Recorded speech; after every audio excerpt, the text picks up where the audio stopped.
side. The pass in the grass. The pass in the grass that was not a pass. The funny thing about the pass in the grass was It actually wasn't a pass. It wasn't no pass in the grass. And Earnhardt still got the lead. Incredible.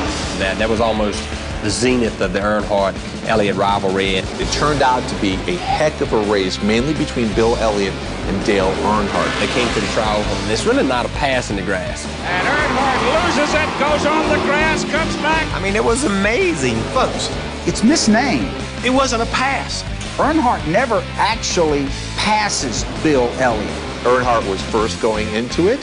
He was first getting out of it. Dale Earnhardt will be the first to tell you. Earnhardt got ran in the grass, but he never passed anybody while he was in the grass. Elliott came down on Earnhardt and kind of forced him into the grass. The son of a gun drove me down in the grass. Bill spun that 95 car out and caused a big mess, and then he come up there and tried to spin me out twice. I didn't take it. Bill, I would say, as a general rule of thumb, was much cleaner as far as he didn't move many people out the way or anything. And I was clearly under him right here, and then he cut down on me there and nearly spun himself out. He never lost any ground. He was dead sideways, and he was out in the grass. Grass is like ice. Every time you do hit the grass, you pick up speed. And the cars slide out of control. He goes agricultural racing through the grass. About 99% of the drivers would have spun out by then. I just held on to her. I did the best I could. Here, let's make a list. How many people can... I didn't think so. Nobody can do that. Dale Earnhardt did it. It was amazing that he held on to it, because what happens, you have lateral force going through the triangle a lot. It's like a corner without the banking. So when he went into the grass like that, all that force was trying to shove him through, and he somehow saved it, and he never lost the lead. Holds on to the lead and goes on and wins the Winston that day. And it is Earnhardt. A little kiss there.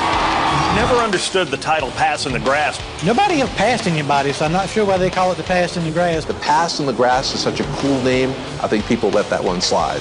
That was the day that he just took the rules into his own hands. It was one hell of a save in the grass, I can tell you that. Kept sliding, didn't make any abrupt move, and he was able to come out the other side and never lost any ground. It was a great save in the grass, but it wasn't a pass in the grass. Call it what you want to. I'll call it the pass in the grass if you want to. No pass, but one heck of a maneuver. It was those kind of moments that just added to the legend of Dale Earnhardt. So a warning to all you race car drivers that think you want to be Dale Earnhardt, pass in the grass.